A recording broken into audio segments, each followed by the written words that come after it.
In the future, your wife's a robot. Sign me up. The opening scene is a man advertising the perfect wife. Okay, come on, before we even go anywhere, we all know there's nothing like that. That being said, this woman in a French-made costume has aroused my curiosity. The advertising guy ends with, update your wife, upgrade your life. Sounds like the future version of Happy Wife, Happy Life. Now we're at this big company building. The name of the company is Wife-like. Hey, that's the name of the movie. Two guys are talking to each other. The one on the left is the hologram of Mary Inventor, founder of Wife-like. The other is William, an agent of the company. William, who is one of the leading agents in the region, lost his wife and Marion got him a new one. It's called Wife Warranty. Marion's hologram then disappears and a woman comes in to tell William that his wife is ready to go home. They both go into a room where he sees three women. Then while he's looking at the one in the middle, his mind is taken aback to when a woman named Meredith came knocking at his door asking him to sign a petition to end Wife-like. Yeah, not a chance. He's home now with his new automated wife and he's now programming her, reminding her how to breathe, how to walk, do the dishes, all that stuff. They do introductions and it turns out the woman is Meredith. In case you're confused, here's the quick rundown. William eventually married Meredith, the woman who tried to convince him to sign a petition against Wife-like, but after her passing, he turned to Wife-like to get her back. So over time, it's expected that the minds of Meredith and his new robot should merge and it would feel like his wife is back. Got it? Okay. At night, they're both in the room and they have to go through a series of settings before sleeping time can happen. After fiddling with the settings, they finally cuddle. Now the only problem is afterwards, Meredith has to go in charge, but instead of charging, she's killing a butterfly. Aren't you supposed to at least try to have human feelings? Next day, people from an organization called the SCAIR, Sentient Citizens for AI Rights, are protesting against Wife-like, saying the robots who are referred to as companions deserve rights. We also find out that they're stealing the companions too. Wife-like has been trying to track the leader, the ringmaster, down, but they have not been able to. According to William, the SCAIR,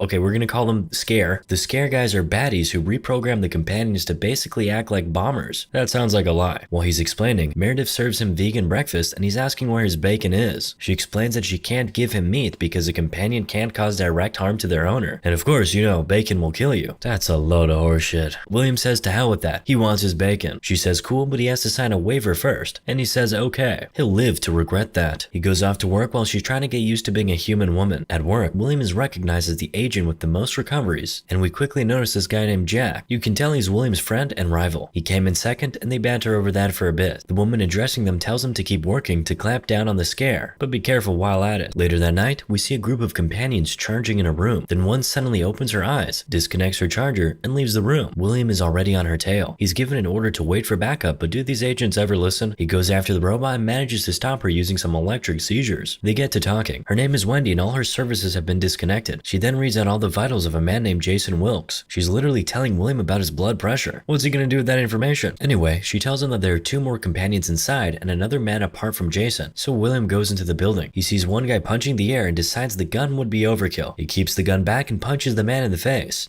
Jason comes out with the companion he is using as a human shield. Or should I say, robot shield. He tries to shoot William, but before he could draw his gun, William clapped him with 3 shots. Easy. After all danger has been neutralized, Jack enters. Always coming in second, Jack. William asks him to take care of them and he leaves. Back at his house, Meredith starts charging and goes into dream mode, where she meets Ido, her interactive dream operator. In the dream, it's her birthday. She's first with William, and then a twin woman named Liddy comes to take her away for a dance. Liddy is introducing her to everybody and telling her that everybody in her dream can be whatever she wants them to be. Then a guy in a mask hands her something that he says will help her remember. She asks him what it is, but he walks away without replying. Based. We're back to the real world and William is bringing the companions he rescued back to the company building. The next day, Meredith is asking Ido who the masked man is, but even he doesn't know. She's now asking him to open up about Meredith's hobbies. There's reading, yoga, dancing, exercising, all the typical wifey activities, but there's no knitting. She's compelled to knit for some reason though, so she starts doing just that. Now she's out in the woods on a bike. Where you going, robot woman? Oh, looks like she's had an accident. She meets a strange woman who tells her they're running out of time and they need her to remember. That's all she says before she walks off. Meredith goes back home and tells William about it, but he just said it's women being jealous of companions and continues cleaning her up. Later, they're out in the garden looking at the trees, and William tells her that this used to be her favorite place. Then she says she has a gift for him and he points out that she just used I instead of saying Meredith, so that means they're merging. She now has a concept of self. Progress. Most humans aren't even self-aware. The gift is a pillow she knitted earlier, but William points out that Meredith never used to knit, then starts telling her a story of the first time he met her. She was on a park bench reading a book. After the nostalgia, he kisses her and they say, I love you to each other. Cannot relate. Then we see Meredith in her charging pad reading Meredith's diary. In it, she's saying William is the man of her dreams and all that sweet and mushy stuff. Again, I cannot relate. After reading, she goes into dream mode. She updates Ido on the progress she made today and he takes her into a dream of when she she first met William. Only that man is not William this time around. It's the masked man. When the man attacks her, William wakes her up and comforts her. She's asking him who the masked man is, but he says it's nothing. For some reason, I doubt that. Now, she's on his bed while he's going to throw out the gift she knitted for him in the trash. Now he's back in bed sleeping, and Robot Meredith looks over some recorded videos. The first one we see, they're in a tent doing couple stuff and saying I love you to each other again. By the time William wakes up, Meredith is already up and looking out the window. Next thing, she starts singing for him in Italian. He's now off to work looking for another companion, Lisa Musser, who has been missing for over a year. He walks into an establishment and asks for her from the first woman he saw, and it turns out that that's the woman he's looking for. He believes she was stolen, but she insists she wasn't. She's saying she ran away from her owner on her own, and she'll do it again. Why? She doesn't love him, no matter how many times she'll be programmed to. She begs not to be taken in, but William says he just has to do it. She stands to go say goodbye to a friend, but then she decides she'll rather die free. So she runs away and jumps off the building. Over at William's house, the woman from the bicycle accident is sitting on the couch, and Meredith is shocked to see her there. The woman basically tells her that she needs her to wake up, then tells her she needs to meet the masked man that showed up in her dreams. Meredith tells her what William told her, and what was the woman's response? Men lie. Come on, can we ever catch a break? I'm not saying you're wrong, but still. Anyway, Meredith warns the woman to leave immediately, because the conversation is being recorded and William will see everything, and she says that's even perfect. So she just begins addressing William directly. She says she looks forward to meeting him, and Keen looks forward to seeing Meredith. Keen is the masked guy, by the way.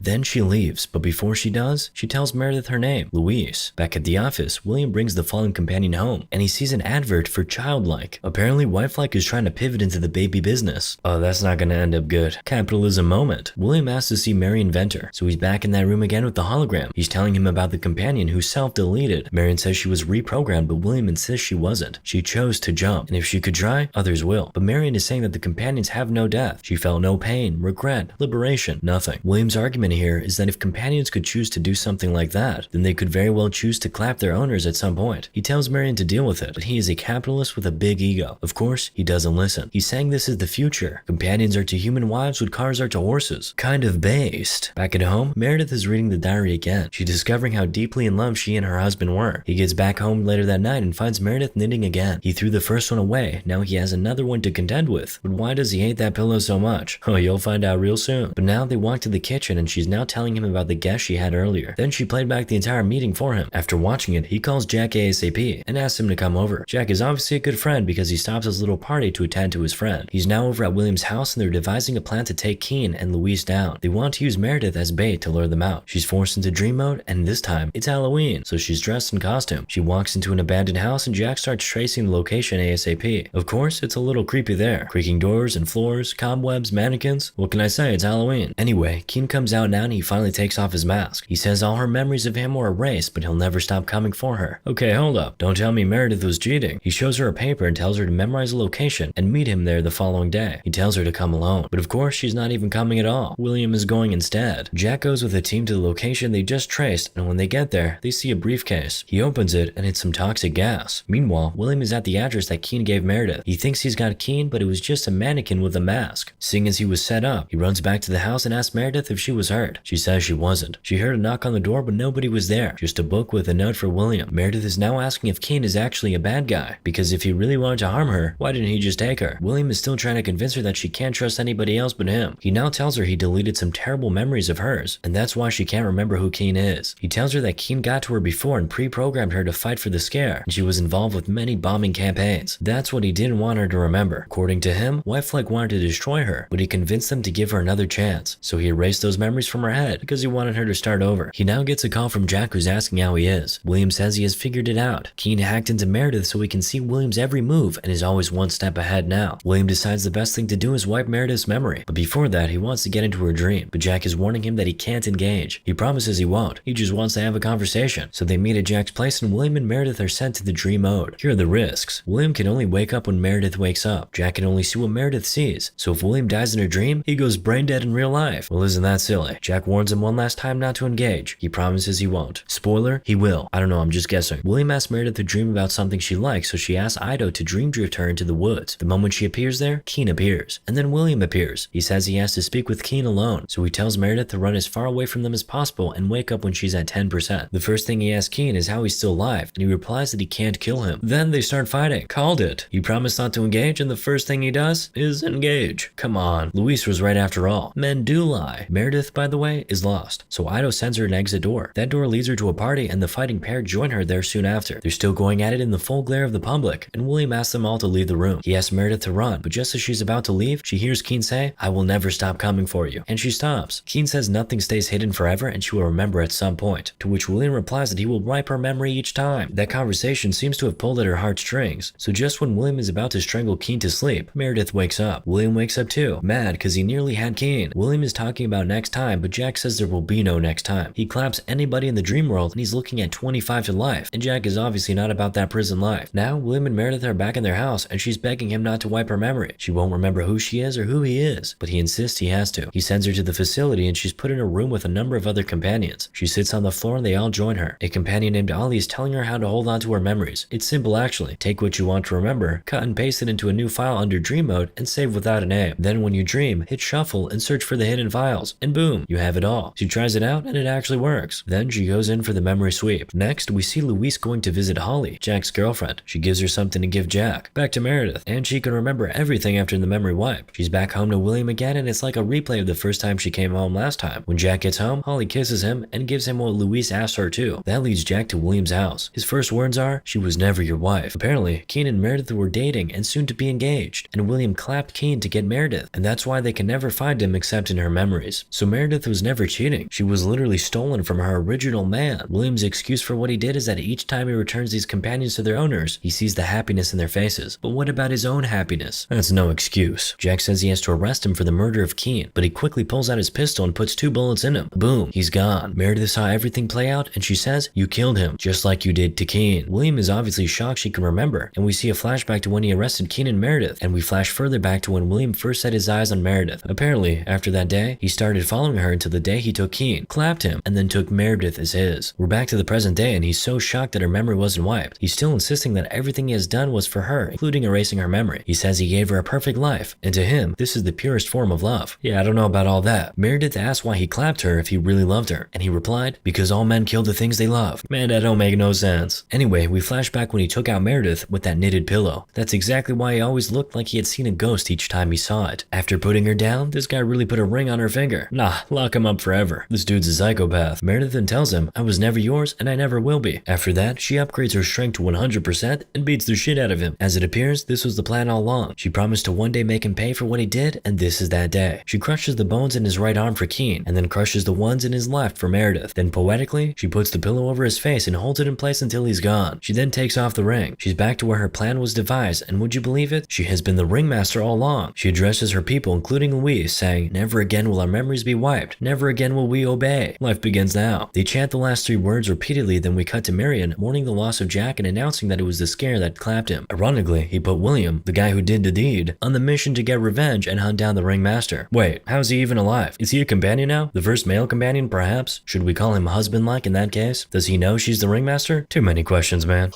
Moral of the story? Elon Musk. This did not make any sense. Anyway, subscribe.